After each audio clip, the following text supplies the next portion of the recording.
এতগুলো রক্তের বিনিময়ে অর্জিত আজকে এই অভ্যুত্থানের সরকার, এই সরকার এসে দেখা গেল যে বিএনপি যা করেছে, আওয়ামী লীগ যা করেছে, এই সরকারও তাই করতেছে, পরিবর্তন নাই কোনো। আজকে গাইবি মামলা, বিভিন্ন মামলা হচ্ছে। আগে আওয়ামী লীগ সরকারের সময় যেভাবে হয়েছিল গাইবি মামলা, গাইবি হামলা, ঠিক তদ্রূপভাবে এই সরকারের আমলেও দেখা যাচ্ছে গাইবি মামলা হচ্ছে। মানুষ হলো দিনাজপুরের, আসামি করতেছে ঢাকার কোন ভাটরা থানায়, মামলা হচ্ছে। এখানে গহেরও মামলা হচ্ছে।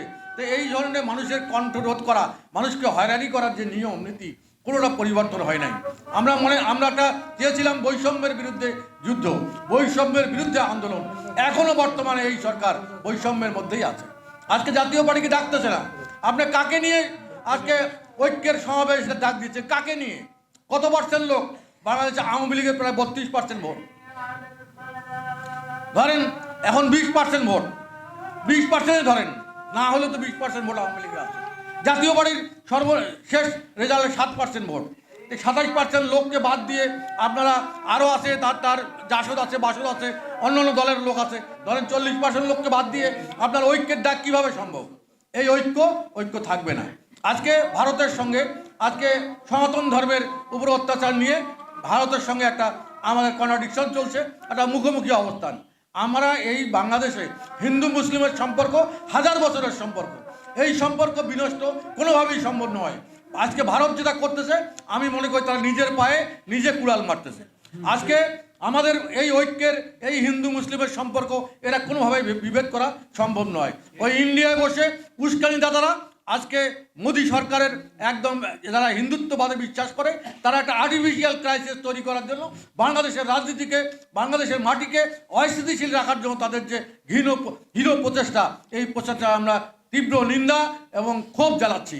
আমাদের দেশের স্বার্থ জলাঞ্জলি দিয়ে কোনো ধরনের ঐক্য নয়।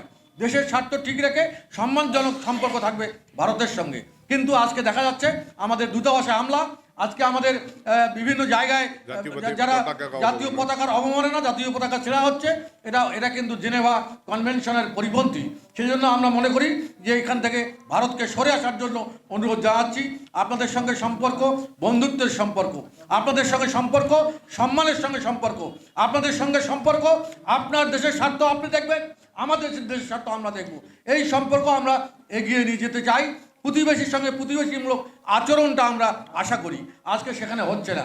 যেমন সরকার বৈষম্য করতেছে, সেভাবে পার্শ্ববর্তী দেশ উস্কানিমূলক ঘটনা করে আজকে বাংলাদেশকে অস্থিতিশীল করার জন্য প্রচেষ্টা করছে। এখানে আমাদের সোচ্চার হতে হবে, আমাদেরকে সবসময় প্রস্তুত থাকতে হবে।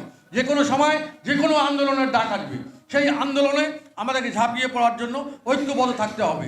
আজকে হয়তো বা ইউনূস সাহেব, যিনি ইন্ডিয়ান গভর্নমেন্টের প্রধান, তাকে আমরা অনুরোধ করব, আপনি চোখ কান বন্ধ করে থাকিয়েন না। আমরা ছোট ছোট কচি বাচ্চাদের কথা শুনে আপনি দেশকে বিভক্ত করার একটা চেষ্টা করতেছেন। দেশকে এভাবে আমরা যদি ঐক্যের ডাক দেন, সমস্ত মানুষের অংশগ্রহণ থাকবে।